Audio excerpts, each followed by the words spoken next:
ইতিমধ্যেই তোমরা পঞ্চায়েতের রেজিস্ট্রেশন চালু হয়ে গেছে, তোমরা সবাই জেনে গেছো।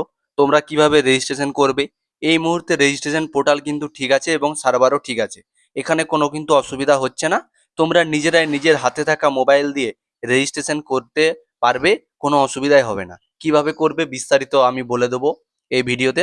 তার আগে তোমাদেরকে আমি বলে দিই, তোমরা যদি এই চ্যানেলটি এখনো সাবস্ক্রাইব না করে থাকো এবং নতুন হয়ে থাকো, তো চ্যানেলটি সাবস্ক্রাইব করে নেবে এবং লাইক কমেন্ট করতে ভুলবে না। নিজেদের মতামত অবশ্যই জানাবে কমেন্টের মাধ্যমে। তো চলো তোমরা কিভাবে রেজিস্ট্রেশন করবে আমি সেটাই তোমাদেরকে দেখাই। তো রেজিস্ট্রেশন করার জন্য তোমরা এখানে দেখতে পাচ্ছ রেজিস্ট্রেশন নাও। এই রেজিস্টার নাওতে ক্লিক করতে হবে। রেজিস্টার নাওতে ক্লিক করে দিলে একটা নতুন একটি ফ্রন্ট পেজ চলে আসবে। তোমরা দেখতে পাচ্ছ এখানে ইন্টারিয়র মোবাইল নাম্বার।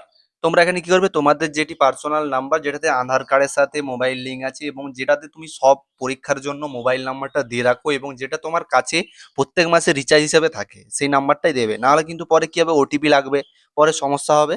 আমি সেই নাম্বারটা আমার দিয়ে দিলাম, সেই নাম্বারটা আমি দিয়ে দিচ্ছি।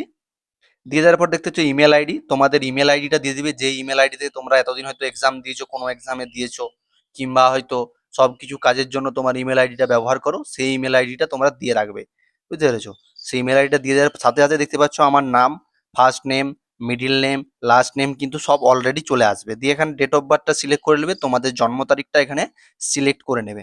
আমি এখানে আমার জন্ম তারিখটা এখানে সিলেক্ট করে নেবো। জন্ম তারিখটা তোমরা সিলেক্ট করে দিবে, কোন মাসে কোন তারিখে সব তোমরা এখানে সিলেক্ট করে এখানে বসিয়ে দিবে। দেখতে পাচ্ছ এখানে সেট হয়ে যাবে। দিয়ে এখানে সিলেক্ট জেন্ডার, তুমি মেল না ফিমেল, মেল হলে ছেলে, হলে ছেলে, মেয়ে হলে মেয়ে, এখানে দিয়ে দিবে। আমি মেল সিলেক্ট করে দিয়ে তোমরা একটি পাসওয়ার্ড, একটি ভালো সংখ্যক একটা পাসওয়ার্ড দিবে যেটা তোমার মনে রয়ে। এই পাসওয়ার্ডটা কিন্তু মনে রাখতে হবে। যখন তোমরা হয়তো ফর্মটা যখন বেরাবে পঞ্চায়েতে, তখন কিন্তু রেজিস্ট্রেশন করার জন্য কিন্তু এই পাসওয়ার্ডটা লাগবে লগ ইন করার জন্য।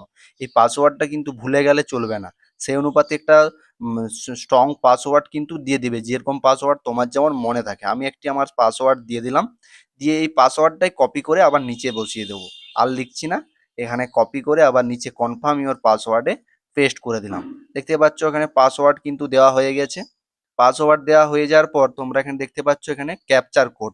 ক্যাপচার কোডটা এখানে ফিল করে দিলেই কিন্তু তোমার রেজিস্ট্রেশন কমপ্লিট হয়ে যাবে। দেখতে পাচ্ছ আমি এখানে ক্যাপচার কোডটা এখানে দিয়ে দেওয়ার পর দেখতে পাচ্ছ এখানে সেন্ড ওটিপি।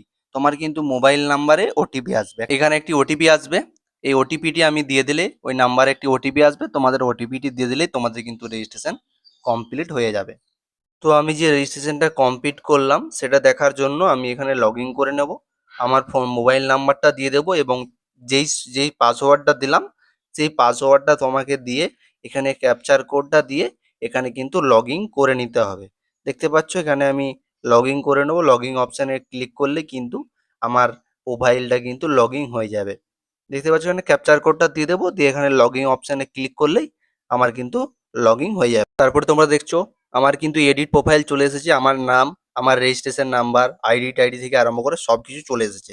এবারে কিন্তু আমি এডিট প্রোফাইলে যে কিন্তু আমার ফটো, সিগনেচার, তারপরে আরো যা যা ডকুমেন্টস লাগবে সব কিন্তু এডিট করে নিতে পারবে তোমরা। কিন্তু আমি এখন এডিট করব না, যখন ফর্মটা ফিল আপ করবো তখনই এডিট করব। এখন থেকে এটা না করলেও হবে, এটা পরেও করা যাবে, যখন ফর্ম বেরাবে তখনও করা যাবে, তাই এখন আমি করছি না। তোমরা কিন্তু এডিট প্রোফাইলে যে তোমরা কিন্তু সব কিছু করে নিতে পারবে। এখানে যে তোমাদের মাধ্যমিকের অ্যাডমিট থেকে আরম্ভ করে নানা নানা ডকুমেন্ট আপলোড করতে পারবে এবং তোমাদের ফটো, সিগনেচার সব কিন্তু আপলোড করে নিতে পারবে। আমি এখন করব না, আমি সেই যখন রিকোয়ারমেন্ট বেরাবে তখনই করব। তখনও করা যাবে, এখনও করা যাবে, কোনো অসুবিধা নেই। তখন করলেও আমি তখনই করে নেব। তো তোমরা দেখতে পাচ্ছ এই পর্যন্তই। তোমরা এই পর্যন্ত রেজিস্ট্রেশনটা কিন্তু আগে করে নেবে। এর পরবর্তী যে রেজিস্ট্রেশনটা আছে সেটা কিন্তু পরবর্তীকালে করা যাবে, তাই এখন দরকার নেই। তাই তোমরা এখন পঞ্চায়েতের রেজিস্ট্রের জন্য ওই নাম্বার দিয়ে, মোবাইল নাম্বার, ইমেল আইডি, নাম দিয়ে, পাসওয়ার্ড দিয়ে একটা ক্যাপচার কোড ফিল আপ করবে এবং ওটিপি দিলেই কিন্তু তোমাদের রেজিস্ট্রেশনটা কমপ্লিট হয়ে যাবে। এইটুকু কাজটা কিন্তু তোমরা এখন করে রাখবে, পরবর্তীকালে ফর্ম ফিল আপ যখন হবে তখন করবে বাকিটা।